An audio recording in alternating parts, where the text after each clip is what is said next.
ওয়া ফাতিমাতু সাইয়্যিদাতু নিসাই আহলিল জান্নাহ, জান্নাতের মহিলাদের সরদারিনী হবে হযরত ফাতিমা রাদিয়াল্লাহু তাআলা আনহা।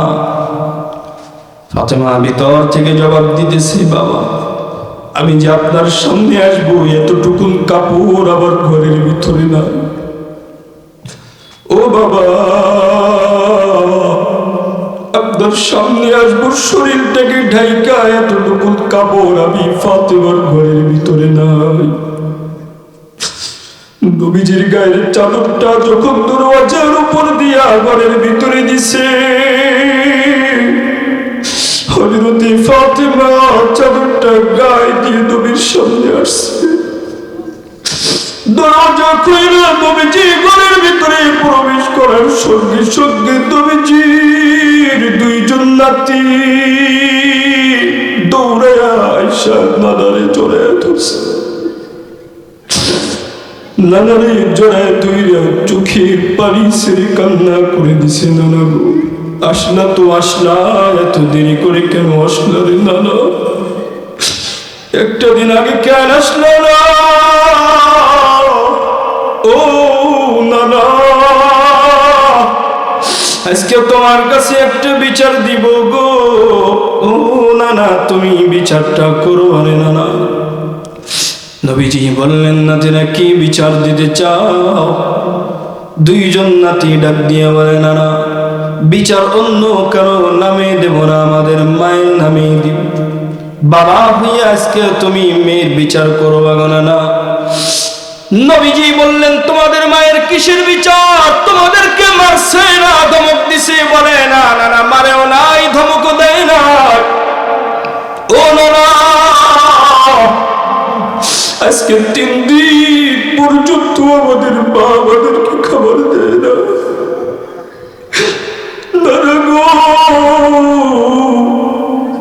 মায়ের কাছে যখনই খাবার চাই মা আমাদেরকে ঘুম পাড়ায় না। নবীর উম্মতের দল হযরতে ফাতিমাকে নবীজি জিজ্ঞাসা করলো, ফাতিমা আমার নাতিদেরকে কেন না খাওয়ায় রাখছো বলো? হযরতে ফাতিমা চোখের পানি ছেড়ে কান্না করে আর বলে, বাবা দুনিয়ায় এমন কোন মা আসেনি যেই মা সন্তানের ক্ষুধার যন্ত্রণা সহ্য করতে পারে। বাবা দুনিয়ায় এমন কোন মা আসেনি যেই মা সন্তানের কষ্ট সহ্য করতে পারে। বাবা গো আজকে 3 দিন পর্যন্ত আমার ঘরের ভিতরে বিন্দু পরিমাণ কোনো খাবার নেই গো বাবা। আপনার জামাই সফরে চলে গেছে, আমার ঘরে কোনো খাবার নাই, বারবার সান্ত্বনা দিয়ে ঘুম পাড়ায়। ও বৃদ্ধ বাবাজিরা একটু চোখের পানি ফেলা চোখটারে বন্ধ করে একটু চিন্তা করেন। নবীজি একদিকে নবীজি হল জামানার সমস্ত নবীদের নবী, সমস্ত মাখলুকাতের নবী, আরেকদিকে জান্নাতের মহিলাদের সরদারিনী। দুইজন নাতি তারা জান্নাতি যুবকদের সরদার। ঘরের ভিতরে 3 দিন পর্যন্ত জান্নাতের মহিলাদের সরদারিনীর ঘরে 3 দিন পর্যন্ত খাবার নাই রে বাবা। সন্তানদেরকে সান্ত্বনা দিয়ে ঘুম পাড়ায় দেয়। হযরতে হাসান আর হযরতে হুসাইন জামা উঠাইয়া নবীকে দেখায় আর বলে, নানা দেখো এই যে পেটের ভিতরে পাথর বাইন্ধে রাখছি, ক্ষুধার যন্ত্রণা সহ্য হয় না, এজন্য আমাদের মা আমাদের পেটের ভিতরে পাথর বাইন্ধে দিচ্ছে। নবীজি দুইজন নাতিকে সান্ত্বনা দিবে, কি বলে কেমনে সান্ত্বনা দিবে? এক পর্যায়ে নবীজি নিজের জামা উঠাইয়া হাসান আর হুসাইনকে দেখাইতেছে, আমার নাতি তোমরা তো পেটের কাপড় উঠাইয়া আমারে দেখাইলা পেটের ভিতরে পাথর বাঁধা, এই যে দেখো 3 দিন না খেয়ে পাথর বাচ্চা পেটের ভিতরে একটা, আমি তোমাদের নারাজকে 1 সপ্তাহ যাবত না খাইয়া পেটের ভিতরে পাথর বাচ্চি 3টা। রাত্রিরে তোমরা আমার কাছে বিচার দিলা, বলো আমি তোমাদের নানা কার কাছে বিচার দিব বলো? নবী আমার জীবন ভরে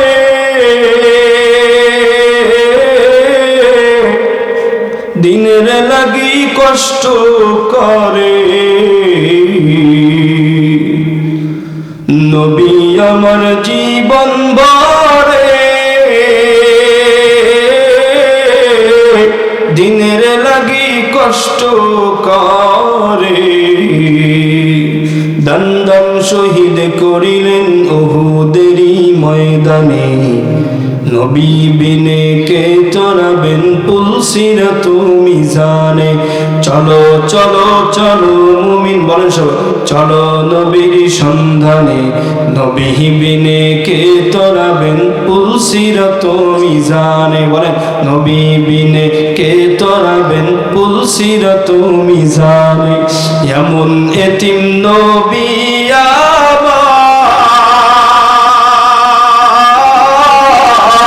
পিতা মাতা নাই যে তাহার, এমন এতিম নবী আমার, পিতা মাতা নাই যে তাহার, তারপরেও কত মারা মারলো তারে দুশ্মনে, নবী বিনে কে তরাবেন পুলসিরাত মিজানে। শোনো নবীর উম্মতেরা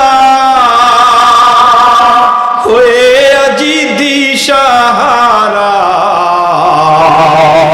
শোনো নবীর উম্মতেরা। আসসালামু আলাইকুম ওয়া রাহমাতুল্লাহি ওয়া বারাকাতুহু। মাশাআল্লাহ, الحمد لله الحمد لله الذي جعل الشمس والقمر بحسبان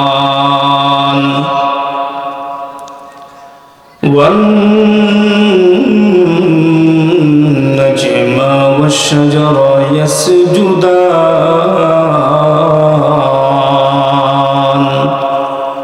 Sound আরো বাড়া. وفضل زمانا على زمان كما فضل مكانا على مكان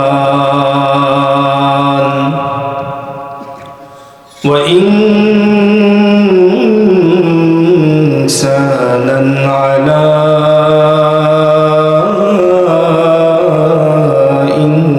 إنسان.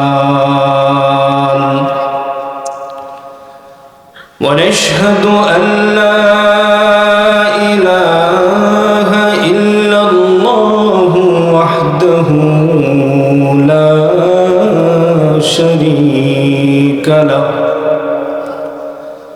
لا ضد له ولا ند له ولا مثل له ولا مثال له. ونشهد أن سيدنا وسندنا وحبيبنا وكبيبنا وطبيبنا وطبيب قلوبنا ومولانا وأولانا محمد ومولانا وأولانا محمدا عبده ورسوله الذي أرسله بالحق إلى كافة للناس بشيرا وداعيا إلى الله سراجا منيرا أما بعد فأعوذ بالله من الشيطان الرجيم بسم الله الرحمن الرحيم محمد رسول الله والذين معه أشداء على الكفار وقال تعالى إن الله وملائكته يصلون على النبي يا أيها الذين آمنوا صلوا عليه وسلموا تسليما وقال النبي صلى الله عليه وسلم من أحب سنتي فقد أحبني ومن أحبني كان معي في الجنة أو كما قال النبي عليه الصلاة والسلام صدق الله مولانا العظيم وصدق رسوله النبي الأمي الكريم ونحن على ذلك لمن الشاهدين والشاكرين والذاكرين والحمد لله رب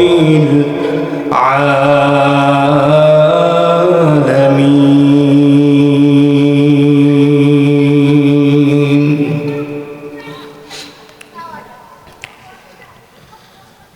जिंदगी तोर जाए रे फकीर दिया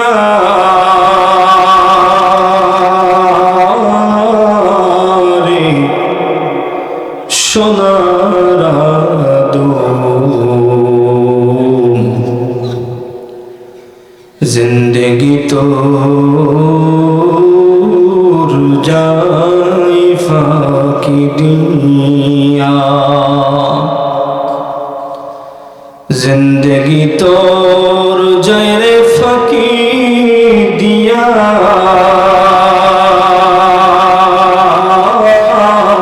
रे सोनारा दो जिंदगी तोर जय फकीर दिया वो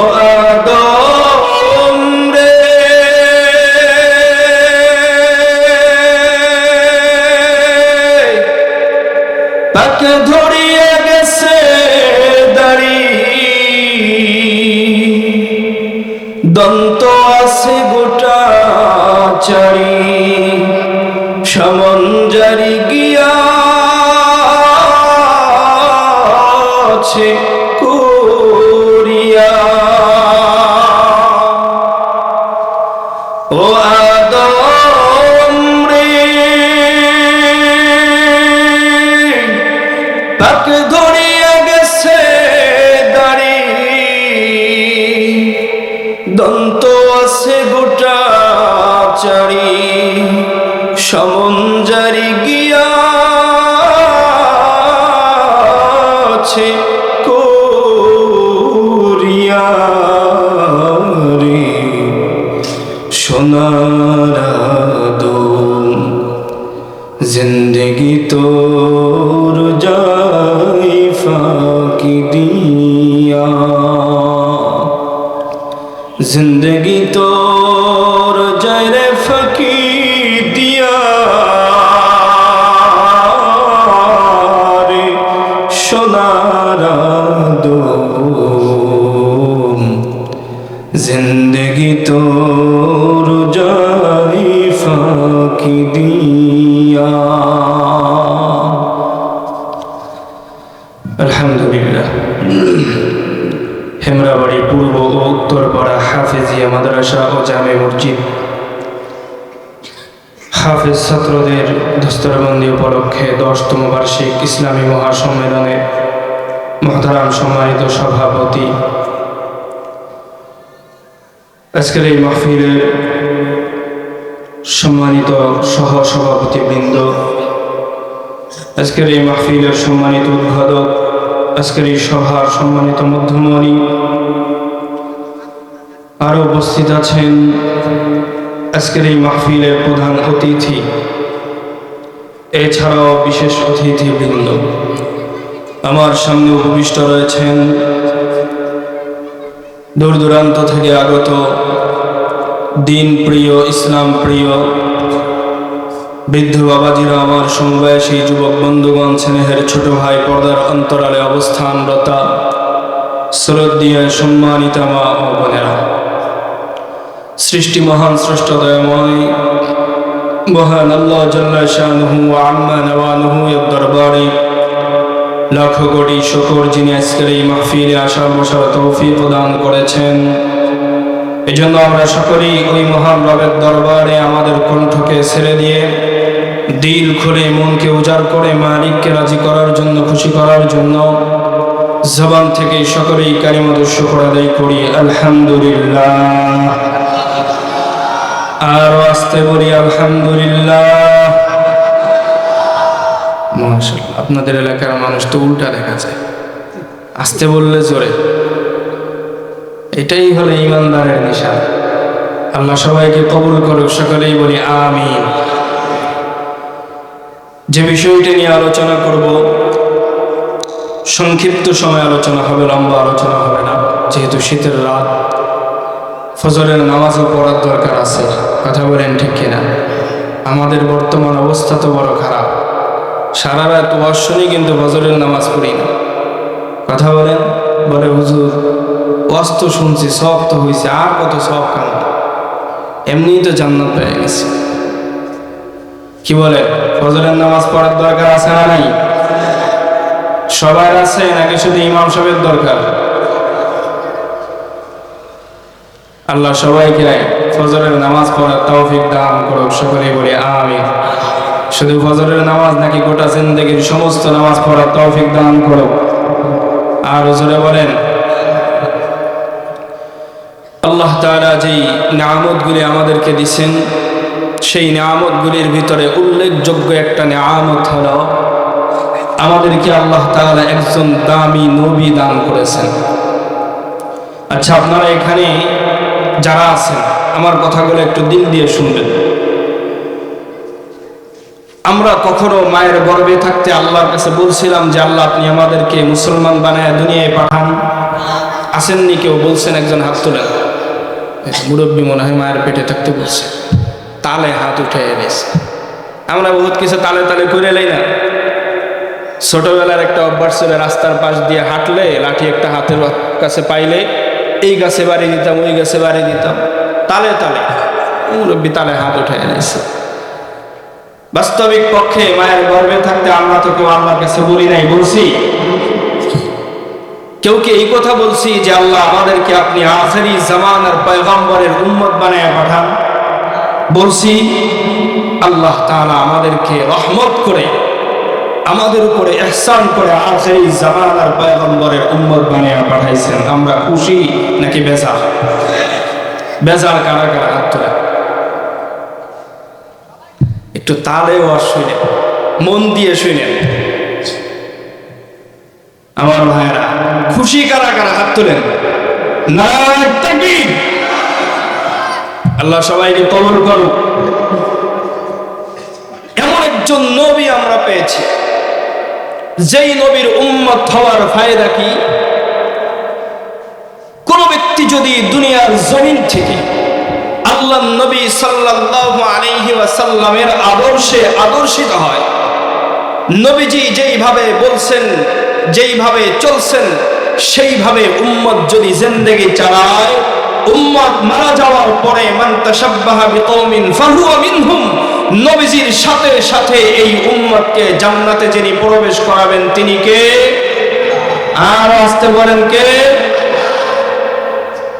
জান্নাতে যাওয়ার দরকার আছে নাই? আরো জোরে বলেন আছে নাই? জান্নাতে যদি যেতে চাই আমাদের করণীয় হলো নবী মুহাম্মদুর রাসূল সাল্লাল্লাহু আলাইহি ওয়াসাল্লামের আদর্শ মোতাবেক জিন্দেগি চালানো। আলোচ্য বিষয় হলো নবীজির আদর্শ কি, কোন কোন আদর্শ আমাদের ব্যক্তিগত জিন্দেগিতে, পারিবারিক জিন্দেগি, রাষ্ট্রীয় জিন্দেগি, সামাজিক জিন্দেগিতে বাস্তবায়িত হওয়া দরকার। বিশেষ করে বর্তমান জামানায় কোন আদর্শগুলি আমাদের সবচাইতে বেশি মানা দরকার। এর আগে আমি একটু বলি, আমাদের নবীর নাম কি? সবাই বলেন নবীর নাম কি? যুবক ছেলেরা তো আজকাল নবীদের নামও বলতে পারে না। যুবককে যদি বলি যুবক ছেলে তুমি একটু 10 জন নবীর নাম বলে, বলতে পারবে না। 10 জন সাহাবীর নাম বলে, বলতে পারবে না। অথচ যুবককে যদি বলি এলাকায় স্কুল আছে, স্কুল আছে এলাকায়, নাম কি স্কুলের? হেমরাবাড়ি প্রাথমিক বিদ্যালয়, হ্যাঁ, হাই স্কুল আছে। এক একজন যুবককে জিজ্ঞাসা করেন এই হাই স্কুলের ভিতরে ক্লাস 9-এ কয়টা সুন্দরী মেয়ে আছে, দেখবেন ঠাস ঠাস করে বলে দিবে। কথা বলেন, আসতে বলে, বলতে পারবে না। যদি বিশ্বাস না হয় একে জিজ্ঞাসা করে কতজন হিন্দি সিনেমার নায়ক আছে, বাংলা সিনেমার নায়ক আছে, জিজ্ঞাসা করেন, দেখবেন যুবক টক টক করে বলে দিবে। একবারে খই যেমন ফুটে মুখ দিয়ে এমন ফুটবে। যুবকরা এগুলা চিনে।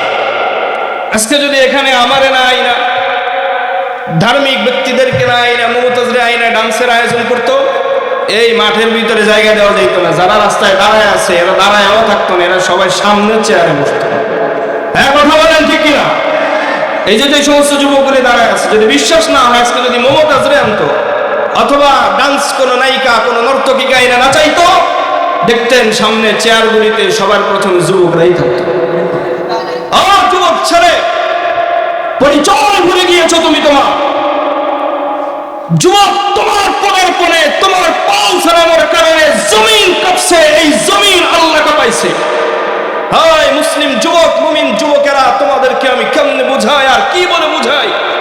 রব তো এই জমিন তোমার জন্য বানাইছে, কোন বেধর্মীর জন্য জমিন আল্লাহ তাআলা বানায় নাই। রব এই জমিন যুবক ছেলে মুমিন ব্যক্তিদের জন্য বানাইছে।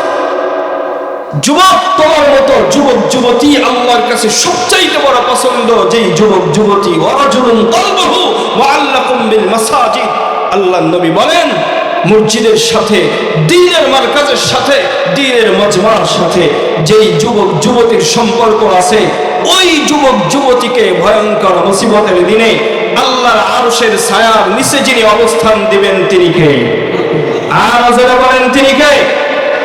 একথা শোনার পরেও যুবকরা আসবে না। কেন আসবে না জানেন?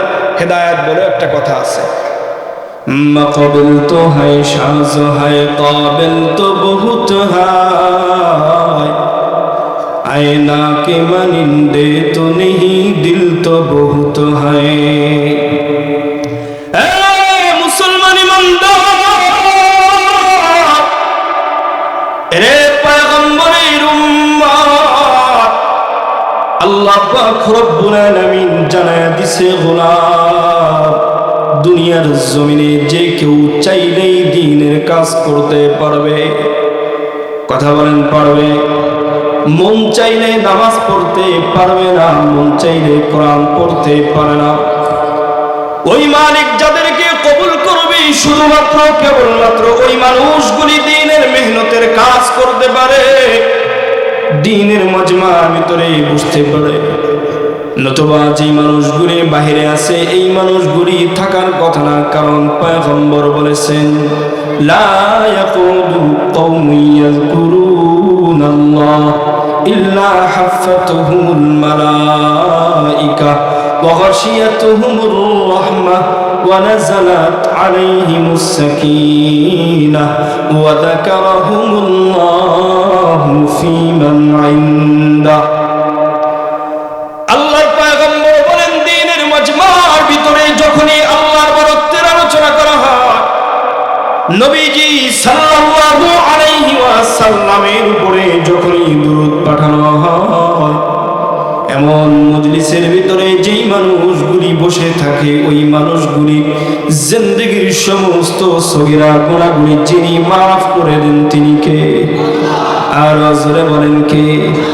এই মাহফিলকে ফেরেশতারা বেষ্টন করে না, এরা নবীর উম্মতের দল। এই মজলিসের ভিতরে বান্দা যখন বসে, আল্লাহর নবী বলেন ওয়ানাজালাত আলাইহিমুস সাকিনাহ, মানুষদের উপরে আল্লাহর রহমত নাজিল হয়, সাকিনা নাজিল হয়। ওয়া গাশিয়াত আলাইহিমুর রাহমাহ, বান্দাদের উপরে আল্লাহর রহমত বর্ষিত হতে থাকে। বলে কতক্ষণ? যতক্ষণ পর্যন্ত মাজমার ভিতরে তারা বসা থাকে। এই মাজমার থেকে যখন উঠে যায়, আল্লাহর কাছে তওবা করে বান্দা যখন উঠে, বান্দার জিন্দেগির সব গুনাহগুলি আল্লাহ তাআলা মাফ করে দেন। আর আসতে বলেন, মুসলমান নবীর উম্মতের দল, যুবক ভাই ও পর্দার আড়ালের মা গো, আজকে তোমাদের কাছে নায়ক নায়িকা অমুক তমুক বড় পছন্দ হয়। এই যুবক ছেলে, তুমি কি জানো না আমার তোমার পর্যন্ত এই দিন পৌঁছানোর জন্য, ইসলাম পৌঁছানোর জন্য, কোরআন পৌঁছানোর জন্য মায়ার নবী রাহমাতুল লিল আলামিন কি পরিমাণ কষ্ট করেছে। এর নবীর উম্মতের দল, নবীজি নবুয়ত পাওয়ার সঙ্গে সঙ্গে মক্কার বেঈমানদেরকে ডাক দিয়েছে। কিছুক্ষণ পূর্বে যে মানুষগুলি আল্লাহর নবীকে রাহমাতুল লিল আলামিন উপাধি দিয়েছিলেন, যদি মক্কার জমিনে বিশ্বাসী কোন ব্যক্তি থাকে, একজনই আছে, তিনি হলো মুহাম্মদ। এজন্য মক্কার কাফেররা নিজের ধর্মের লোকদের কাছে আমানত রাখত না, মুহাম্মাদের কাছে আমানত রাখত। কারণ তারা জানে বিশ্বাসী একজন আছে মুহাম্মদ, তার কাছে আমানত রাখলে আমানতের খেয়ানত হওয়ার কোনো সম্ভাবনা নাই। আল্লাহ নবী তাদেরকে ডাইকা বললেন, আমার আপনজন, হে মুমিন, আবু লাহাব যার নাম আপনারা শুনেন, তার নাম হলো আব্দুল উজ্জা ইবনে আব্দুল মুত্তালিব। এই যে আবু লাহাবের নামে একটা সূরা আল্লাহ পাক রব্বুল আলামিন কোরআনে নাযিল করেছে, তাব্বাত ইয়াদা আবি লাহাবিন ওয়া তাব্বা মা আগনা আনহু মালুহু ওয়া মা কাসাব। আছে না নাই? আসেনি এই সূরা? মুসলমান, এই যে আবু লাহাবের নাম হলো আব্দুল উজ্জা ইবনে আব্দুল মুত্তালিব, নবীজির দাদার নাম কি? আব্দুল। তাহলে আব্দুল উজ্জা ইবনে আব্দুল মুত্তালিবের সন্তান যদি আবু লাহাব হয়, তাহলে নবীজি আপন আপন চাচা।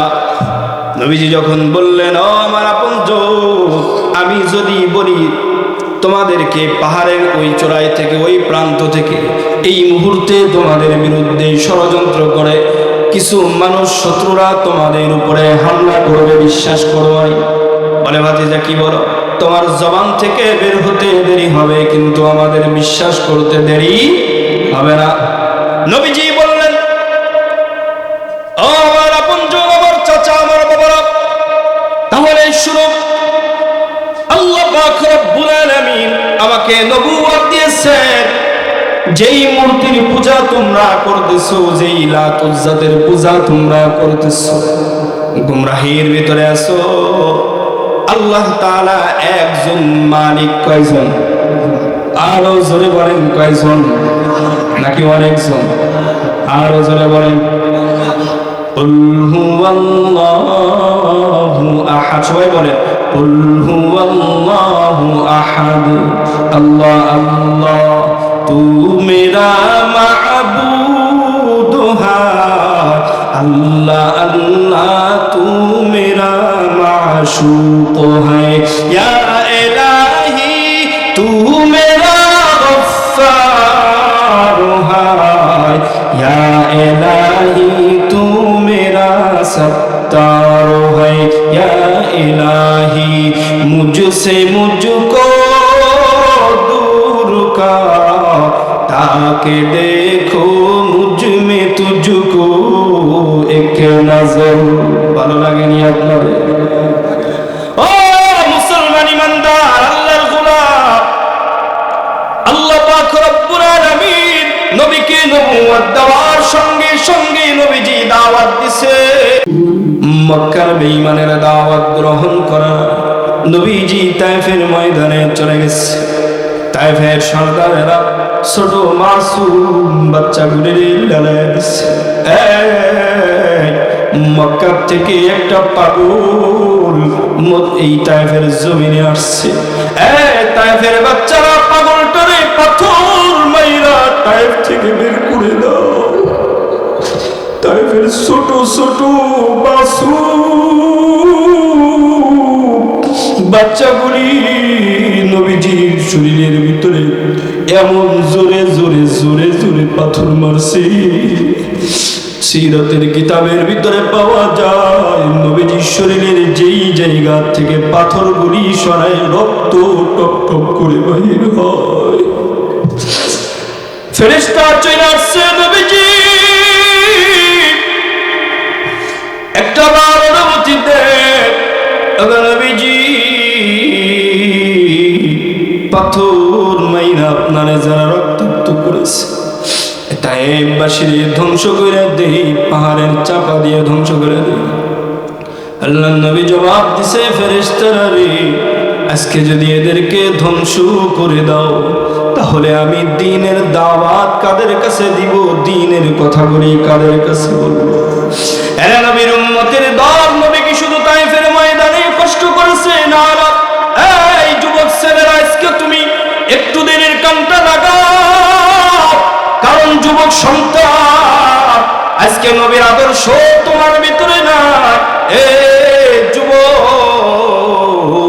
নবীর সুন্নাত আজকে তোমার আমার ভিতরে নাই মায়ার নবী রাহমাতুল লিল আলামিন উহুদের ময়দানে নবীজির মাথার ভিতরে করা ঢুকছে নবীজি তাওহীদের দাওয়াত দেওয়ার কারণে নবী পিঠের উপরে উটের ভুঁড়ি চাপায় দিছে নবী যখন সিজদায় গেছে নবীর উম্মতের দল আল্লাহর নবী সাল্লাল্লাহু আলাইহি ওয়াসাল্লাম সফরে বের হয়েছেন প্রতিমধ্যে চিন্তা করলেন একটু মেয়ের বাড়িতে আমি যাই খবর নিয়ে দেখি মেয়েটার বাড়ির কি হালত কারণ আল্লাহর নবীর দুইজন নাতি ছিল একজন হলো হযরতে হাসান আর একজন হলো হযরতে হুসাইন নাম মনে আছে হযরতে হাসান আর হযরতে হুসাইন ছোট্ট মানুষ নবীজির বড় মহব্বতের এখানে যারা নানা আছে যারা দাদা আছে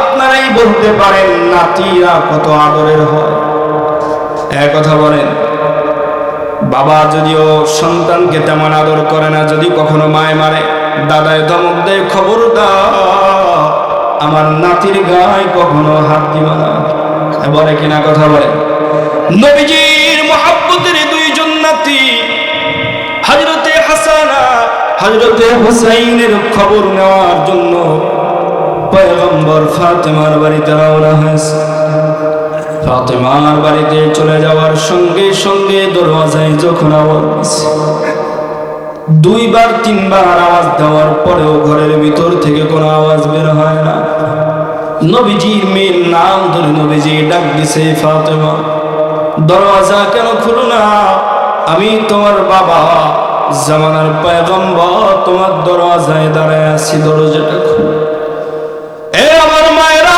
ও আমার পর্দার আড়ালের মা একটু দিনের কানটা লাগাও রে মা আজকে তোমার কাপড়ের অভাব নাই দামি দামি কাপড় কেনার মতো সামর্থ্য তোমার আছে রে মা গো আধুনিক বাড়িও তোমার আছে ভিতরে বাথরুম গোসলখানার ব্যবস্থাও আছে রে মা ও আমার মা আমার যুবতী বন্ধু চাইলেই তো পর্দা মেনটেন করে চলা তোমার জন্য বড় সহজ মাগো পর্যাপ্ত কাপড় তোমার আছে, এ আমার বউ পর্যাপ্ত কাপড় তোমার আছে, এরপরেও তুমি পর্দা মেনটেন করে চলতে চাও। নবীজির মেয়ে ফাতিমা তু সাইয়্যিদাতু নিসাই আহলিল জান্নাহ, খাতুনে জান্নাত মাগো ফাতিমা আমার।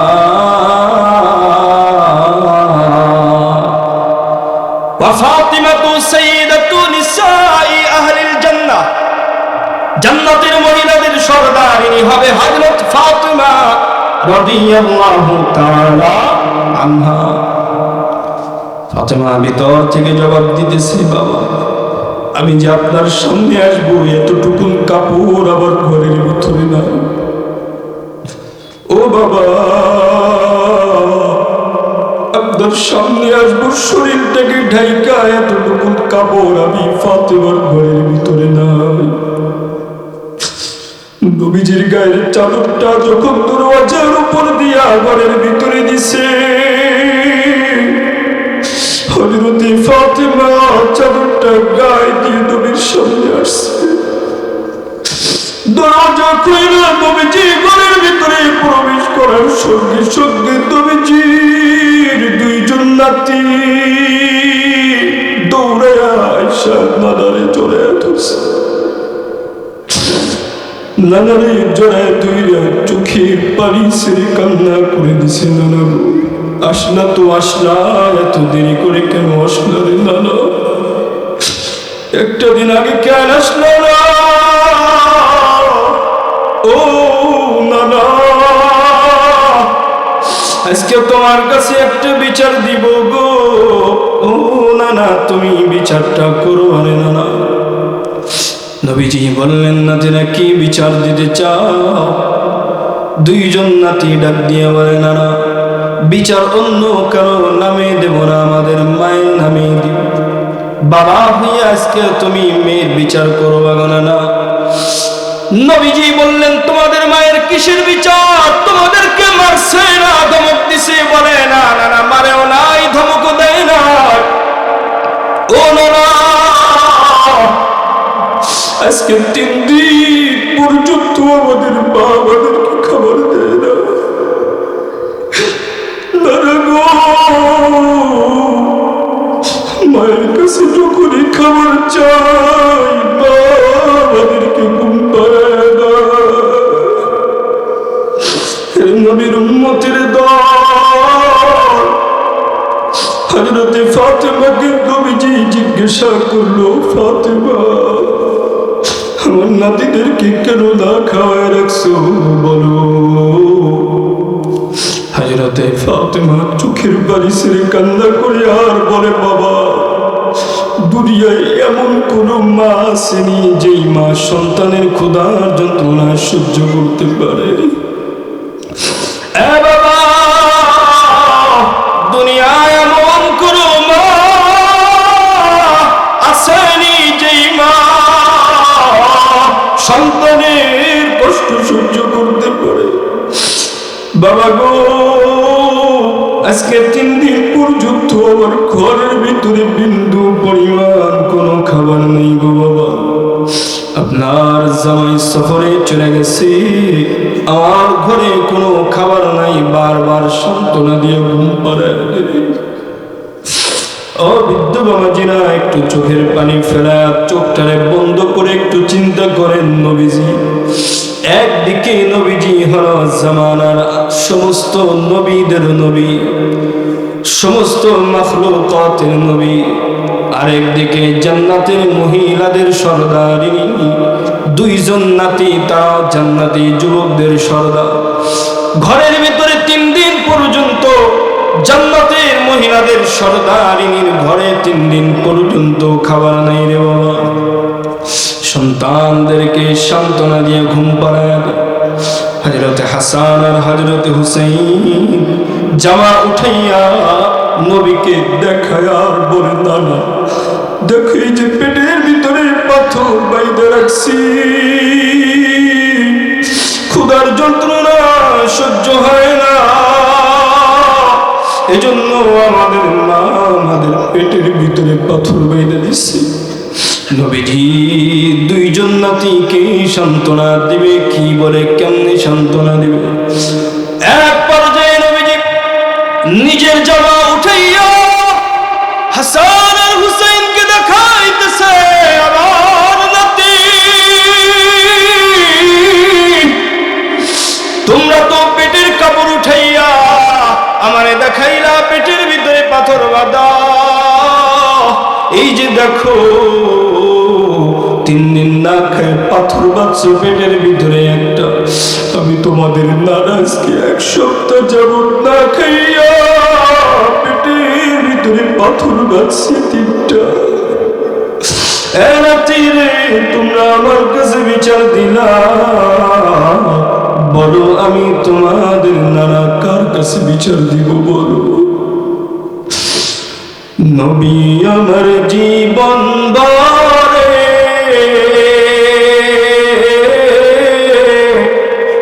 দিনের লাগি কষ্ট করে, নবী আমার জীবন বারে দিনের লাগি কষ্ট করে, দন্দন শহীদ করিলেন উহুদেরই ময়দানে, নবী বিনে কে চড়াবেন পুলসিরাত মিজানে। চলো চলো চলো মুমিন বলেন সব, চলো নবীর সন্ধানে, নবী বিনে কে চড়াবেন পুলসিরাত মিজানে। বলেন নবী বিনে কে চড়াবেন পুলসিরাত মিজানে। এমন এতিম নবী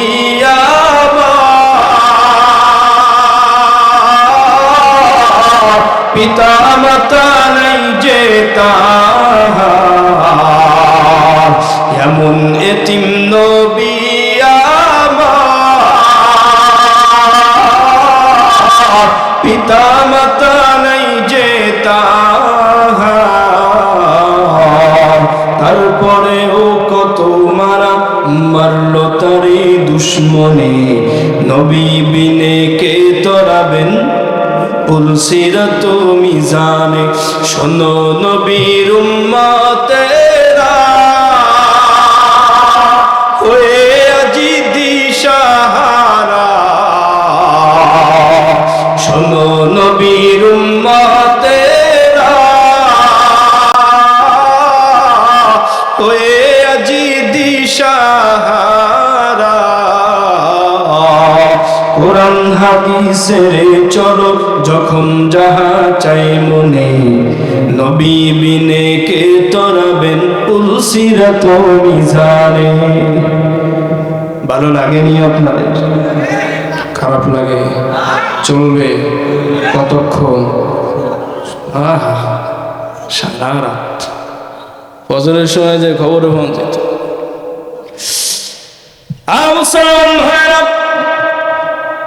এত কষ্ট করে নবীজি সাল্লাল্লাহু আলাইহি ওয়াসাল্লাম দ্বীনকে আমাদের পর্যন্ত পৌঁছে দিয়েছেন, নববী আদর্শ করে আমাদের পর্যন্ত পৌঁছেছেন। কিন্তু আজকে সমাজের কত পার্সেন্ট লোক আমরা আছি নবীর আদর্শ মানি? বলেন আসেনি?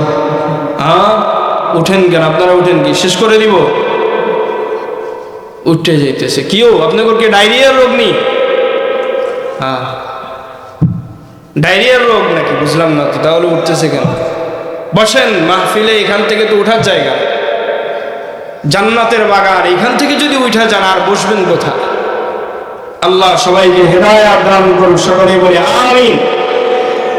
মুসলমান ভাইরা, নবীজিকে সাহাবায়ে কেরাম মন প্রাণ দিয়ে জীবন দিয়ে ভালোবাসছে, যার কারণে সাহাবীরা জান্নাতি হয়ে গেছে। কারণ নবীজির মর্যাদা সাহাবায়ে কেরাম বুঝছেন, নবীজির মর্যাদা মান মর্যাদা সাহাবায়ে কেরাম বুঝতে পারছেন, যার কারণে নবীকে পরিপূর্ণ অনুসরণ আর অনুকরণ করেছেন সাহাবায়ে কেরাম। ফলাফল কি? দুনিয়ার জমিন থেকে জান্নাতের সার্টিফিকেট নিয়ে কবরে গেছে। আশারে মুবাশশারা 10 জন সাহাবীর নাম তো আল্লাহর নবীর জবানেই ঘোষণা দিয়েছেন, যারা দুনিয়া থেকে জান্নাতি হয়ে কবরে চলে গেছে। অথচ আবু বকর ইসলাম গ্রহণ তো প্রথমে করেন নাই। নবীজি সাল্লাল্লাহু আলাইহি ওয়াসাল্লাম নবুয়ত পাওয়ার আগে আবু বকর কি মুসলমান ছিল? এখন বলেন ছিল? হযরত ওমর কি মুসলমান ছিল? হযরত ওমর যদি নবীজির মাথা আনার জন্য যাইতেছিলেন, ওই হালতেই যদি ওমরের মরণ হয়ে যাইত তাহলে তো ওমর জাহান্নামী হতো। কিন্তু ঈমানের বদৌলতে নবীজির আদর্শে আদর্শিত হওয়ার কারণে ওমর এমন দামি হয়ে গেছে, আল্লাহ পাক রব্বুল আলামিন ওমরের থিওরির উপরে কোরআনে 18 জায়গায় আল্লাহ আয়াত নাযিল করেছে। আল্লাহু আকবার বলেন। একজন কম দামি মানুষ নবীর আদর্শ মানার কারণে দামি হয়ে গেছে।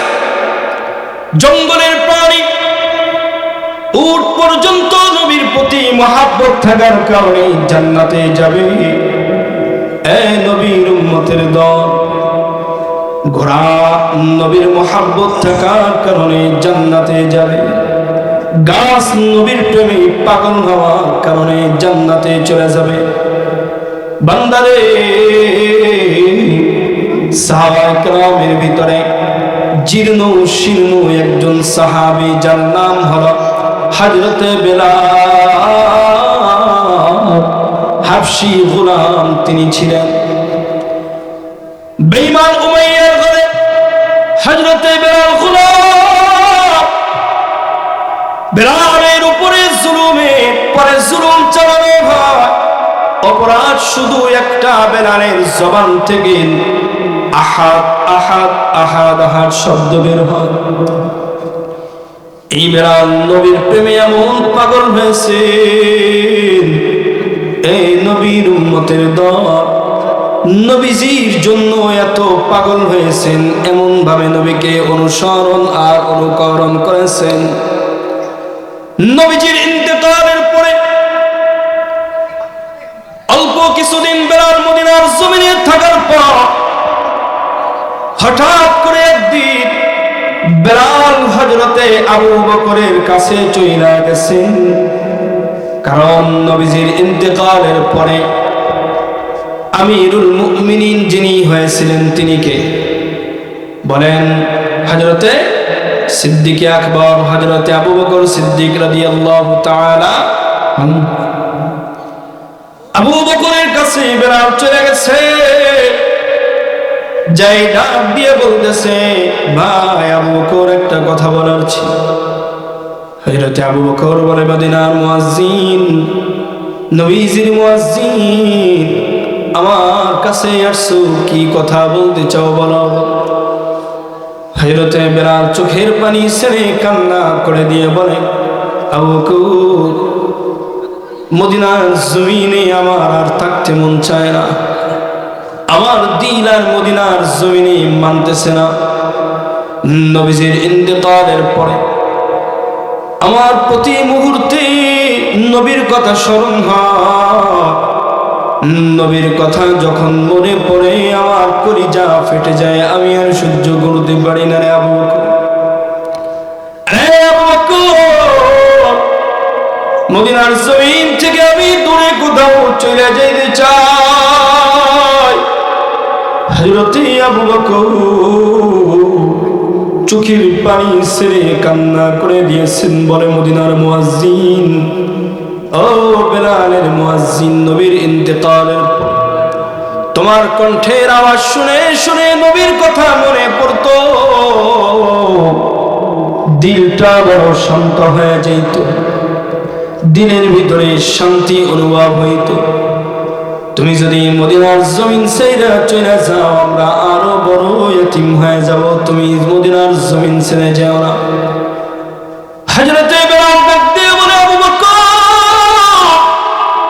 আমার তো সহ্য হয় না, আমি কেমনে থাকবো বলো, আমি চলে যাই। আবু বকর রওনা হয়ে গেছেন। নবীজির রওজার পাশে যাইয়া আবু বকর চোখের পানি ছেড়ে কান্না করে দিয়েছে। নবীজিকে ডাক দিয়ে বলতেছে, পয়গম্বর, আপনার ইন্তেকালের পরে আমি মদিনার জমিনে আর হাঁটতেও পারি না, চলতেও পারি না, কারণ আপনার কথা আমার যখন মনে হয় আমার কলিজাটা ফেটে যাবে, আর সহ্য করতে পারি না। আগার পয়গম্বর মদিনার জমিন ছেড়ে আমি দূরে চলে যাই, নবীজির রওজার পাশে দাঁড়াইয়া হযরতে বেলাল চোখের পানি ছেড়ে কান্না করে নবীজির কবরটা জিয়ারত করে বেলাল গাঠরি নিয়া মদিনার জমিন ছেড়ে রওনা হয়ে গেছেন যে না, মদিনার জমিনে আর থাকবো না। গভীর জঙ্গলে বেলাল চলে গেছেন। মুসলমান নবীর উম্মতের দল, লম্বা টাইম চলে গেছে, 6 মাস পর্যন্ত মদিনার জমিনে বেলালের আর কোনো খবর পাওয়া যায় না। দীর্ঘ 6 মাস পরে নবীজি স্বপ্ন যুগে বেলাল ডাকছে, বেলাল 6টা মাস হয়ে গেছে আমি নবীর থেকে তুমি দূরে আছো, আমি নবীর রওজার পাশে কি একটু দাঁড়াইতে মন চায় না, আমি নবীর রওজার পাশে কি তোমার একটু আসতে মন চায় না? ও বেলাল, আমি নবী তোমারে ডাকতেছি, আমার রওজার পাশে এসে একটু দাঁড়াও। হযরতে বেলাল স্বপ্ন ভেঙে যাওয়ার সঙ্গে সঙ্গে ঘুম থেকে উঠে মায়ার নবীর স্বপ্ন যেহেতু দেখছেন, আর দেরি করেন নাই, রওনা হয়ে গেছেন মদিনার জমিনে। হযরতে বেলাল চলে আসছে মদিনার জমিনে। হযরতে বেলালকে দেখে ছোট ছোট মাসুম বাচ্চাগুলি মায়ের কাছে যাইয়া মাকে বলতেছে, মা, মদিনার জমিনে বেলালে দেখছি গো মা, মনে হয় নবীজি আবার আসবেন, মাগো আসো একটা বার বেলালে দেখতে যাই। নবীজির মুয়াজ্জিন বেলাল মদিনায় আসছে। মুসলমান নবীর উম্মতের দল হযরতে বেলালকে দেখার জন্য সব সাহাবীরা ভিড় করছে। আমি সংক্ষিপ্ত করে বলি, বেলালকে আযান দেওয়ার জন্য বলছে, আযান দেয় না, হাসান এবং হুসাইনকে ডাকা হলো। হাসান আর হুসাইন বেলালকে যখন বলল, বেলাল আযান দাও, তোমার কণ্ঠের আযান শুনতে মন চায়, বেলাল যেই জায়গায় দাঁড়াইয়া আযান দিত ওই জায়গায় দাঁড়ায় গেছে। মধুর কণ্ঠে বেলালের কণ্ঠের আওয়াজ ছেড়ে দিয়ে মধুর কণ্ঠে বেলাল সুন্দরভাবে আযান শুরু করেছেন। আল্লাহু আকবার, আল্লাহু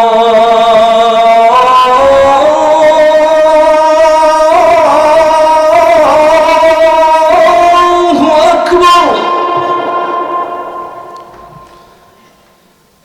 আল্লাহু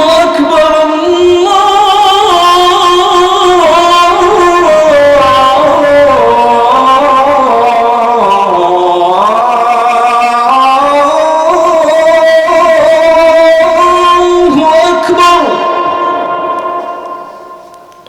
أشهد أن لا إله إلا الله،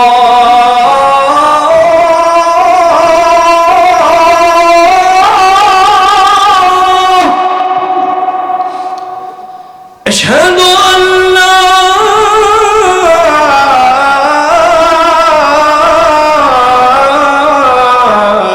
إله إلا الله।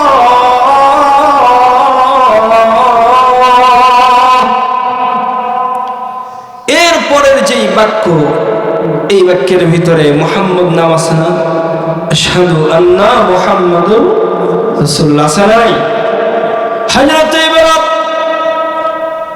এই বাক্য যখন বলতে, হযরতে বেলালের স্বভাব ছিল যে মসজিদের কিনারায় নবীজি একটা পিলারের কাছে বসে থাকতেন, চোখটাকে আর করে বেলাল দেখতেন যে নবীজি বসা আছে কিনা। হযরতে বেলাল যখন দেখতেন যে মায়ার নবী বসা আছে, আমি বেলালের দিকে চাই আছি। হযরতে বেলালের ঈমানি জোশ আর নবীজিকে খুশি করার জন্য হযরতে বেলাল কণ্ঠের আওয়াজ বানাইয়া আরো জোরে আযান দিত। কিন্তু ওই দিন আযান দেওয়ার সময় হযরতে বেলাল যখন মসজিদের পিলারের দিকে তাকায়, বেলাল দেখে মায়ের নবী রহমাতুল লিল আলামিন কি আর দেখা যায় না। হযরতে বেলাল সহ্য করতে পারেন না, হযরতে বেলাল জায়গায় বেহুশ হয়ে পড়ে গেছে। হযরতে বেলালের হুঁশ ফেরানোর পর বেলালকে জিজ্ঞাসা করা হলো, বেলাল রে কি হলো যে আজানের মাঝখানে পড়ে গেল? বলে আমি যখন নবীর নাম নিয়েছি, মুহাম্মদ শব্দ জবান থেকে যখন বের হয়েছে, আমি আমার নবীরে দেখতে না পাইয়া আর আমি সহ্য করতে পারি নাই। এজন্য আমি বেলাল মুহূর্তের ভিতরে বেহুশ হয়ে পড়ে গেছি। নবীর প্রতি কেমন মায়া! এজন্যই কবি সুন্দর করে বলতেছে, মোহাব্বত এক আজীব শাই হ্যায়, বয়া করনা নাमुमकिन है, न खाता है न पीता है, न जीता है न मरता है। আমি যারি প্রেমে পাগল, আমি যারি প্রেমে পাগল, সে তো মদিনা প্রেমাগুন পুরি আমি ওহে রব্বানা, প্রেমাগুন পুরি আমি ওহে রব্বানা। হে রাসূল তোমায় ভালোবাসি অন্তরে শুধুই মুখে না, জান্নাতের আশায় নাই হে রাসূল, জাহান্নাম কেউ ডরি না। শিকে দিদার দাও না, আর যে দূরে থেকো না। মুসলমান নবীর প্রেম অন্তরে রাখার দরকার আছে না নাই? নবীর মহাব্বত রাখার দরকার আছে না নাই? নবীর আদর্শে আদর্শিত হওয়ার দরকার আছে না নাই? নবীর মহাব্বতের জন্য নবীজি যেই কাজগুলি করেছেন সে কাজগুলি আমাদের করার দরকার আছে না নাই? যেই জায়গাগুলি থেকে নবীজি সাল্লাল্লাহু আলাইহি ওয়াসাল্লামের আদর্শের সন্তান বের হয়, যেই মারকাজগুলি থেকে নবীজির সুন্নাত শিখানো হয়, আদর্শ শিখানো হয়, নবীর প্রেম ভালোবাসা মহাব্বত শিখানো হয়, ওই মাদ্রাসার প্রতিও আমাদের মহাব্বত থাকার দরকার আছে না নাই? হ্যাঁ, কথা বলেন, আছে? কার কার আছে একটু হাত তুলেন তো। আপনাদের এই মাদ্রাসা, এই যে হেমরাবাড়ি পূর্ব উত্তরপাড়া হাফেজিয়া মাদ্রাসা, এই মাদ্রাসার থেকেই নবীজির আদর্শের সন্তানগুলি বের হয়। নবী আদর্শের সন্তানগুলি কিয়ামত পর্যন্ত বের হোক, এটা চান কারা কারা? হাত তুলেন। আমরা যদি চাই এই মাদ্রাসা টিকিয়ে রাখার দরকার আছে না নাই? আমার ভাইয়েরা, আলোচনা চলবে, মাঝখানে একটু বিরক্ত আপনাদেরকে করতে হচ্ছে। কারণ হলো এই মাদ্রাসার যে হালত দেখছি, ছাত্রদের অনেক জায়গার প্রয়োজন, মাদ্রাসার ভবনের প্রয়োজন, থাকার জায়গার প্রয়োজন, ভালো ইস্তিনজার জায়গার প্রয়োজন। এগুলি এই এলাকার বাহিরের থেকে তো লোকজন এসে করে দেবে এমনটা না, আমাদেরই মিলেমিশেই করতে হবে। কারণ যতদিন পর্যন্ত এই মাদ্রাসা আছে, এলাকার উপরে আল্লাহ রহমত নাজিল করবেন। আল্লাহ তাআলা এলাকার কবরস্থানের সমস্ত কবরবাসীকে তেলাওয়াতের কারণে আল্লাহ তাআলা মাফ করে দিবেন। তো এই মাদ্রাসার কাজের জন্য সামান্য যতটুকুন যার সামর্থ্য আছে আমার কাছে বলবেন। আমি আমাদের আজকের মাহফিলের প্রধান অতিথি আছেন, কার থেকে শুরু করলে ভালো হয়? সভাপতি সাহেব থেকে শুরু করি। আমাদের সভাপতি সাহেব আলহাজ মোহাম্মদ রবিউল আলম সরকার, উনি তো মনে হয় আসতে পারেন না, ওনার পরিবর্তে একজন আসছেন, কার নাম যেন বলা হলো, আপনি? আমজাদ হোসেন পালক, মুরব্বী। ও আচ্ছা, এক সাইডে এক বিয়ে আর এক সাইডে আরেক বিয়ে। আরে বাবা রে বাবা, খেলা তো জমে গেছে, দুই বিয়ে আগে। তাহলে বড় বিয়ের কাছ থেকেই শুরু করি, কি বলেন সভাপতি সাহেব? সভাপতি সাহেব দুটো কথা বলবো, একটু মাইক। কষ্ট হচ্ছে আপনাদের, আলোচনা চলবে ইনশাআল্লাহ। বাইরে যারা আছেন সবাই ভিতরে চলে আসে। এই যুবক ছেলেরা ভিতরে চলে আসো, তোমাদেরকে নিয়ে আলোচনা হবে এখন। আসো, ভিতরে চলে আসো। আসসালামু আলাইকুম। দেখেন, এই ব্যাপারে আমি কিছুই বুঝি না, একদম মূর্খ। আমি আপনাদের ভুল দিয়েছিলাম, ওরই জানি, আপনারা কষ্ট করছেন ওরই জানি। তো আজকে এসে এই যে খুশির সংবাদ, সুন্দর জিনিস দেখতেছি, এর ভিতরে একটা কষ্ট লাগছে আমার। আপনাদের লাগছে যে জানি না, এই তিনজন ছেলেকে যে দিস্তাবিতে পাগড়ি পরাইল,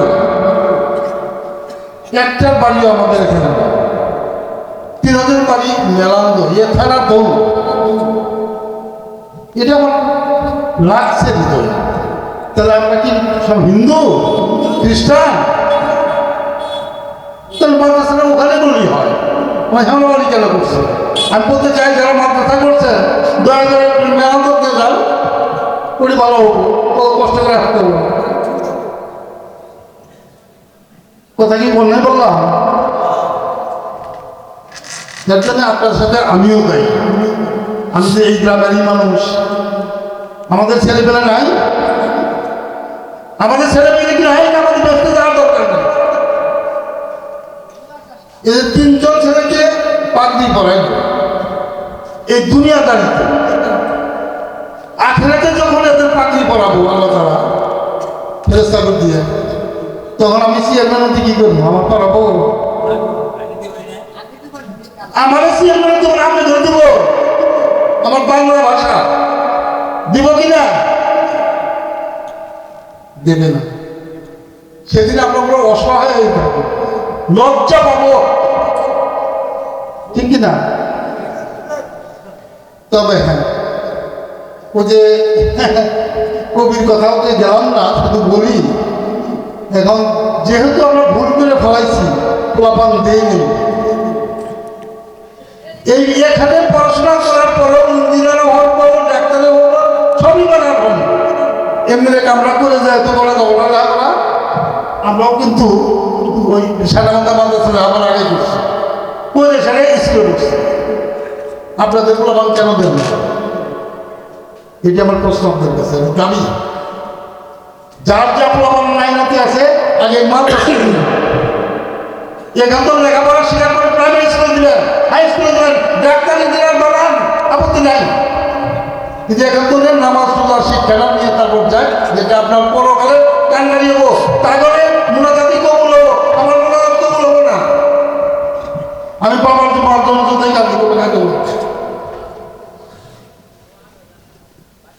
ওই শেষে মাসে একটা কথা বললাম না, একটা আশার হলো আমার জায়গায়, ওই জানেন ওই যে তিনজন লোক টুপি পাইছে, টুপি আমি পাই নিয়ে গেলে দুনিয়াদারি কি কাউ আরাম না, কিন্তু তিনজন লোকের টুপি দিছে কিসের জন্য?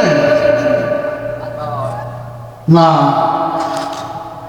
ও বাড়িতে রোজিক রাখছিল, ওদের খাওয়াইছিল, এজন্য না এবার তাই না?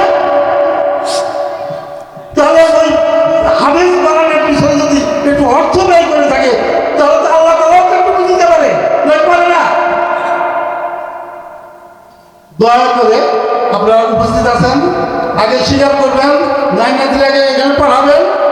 দ্বিতীয়ত, যার যত সামর্থ্য আছে যেভাবে ওই যে জাকাত দিতে কিন্তু ওটা সামর্থ্য লাগে উনি সব পরিমাণ অর্থ না ওই জাকাত দেওয়া লাগে কিন্তু ওই যে উনি জানেন না ওরা বুঝি না আমি জানি যে দান করতে কোনো ইয়ে থাকে কোনো কিছু নাই আপনার কিছুই নাই আপনি সব দিয়ে দান করতে পারবেন আপনার কিছু নাই আপনার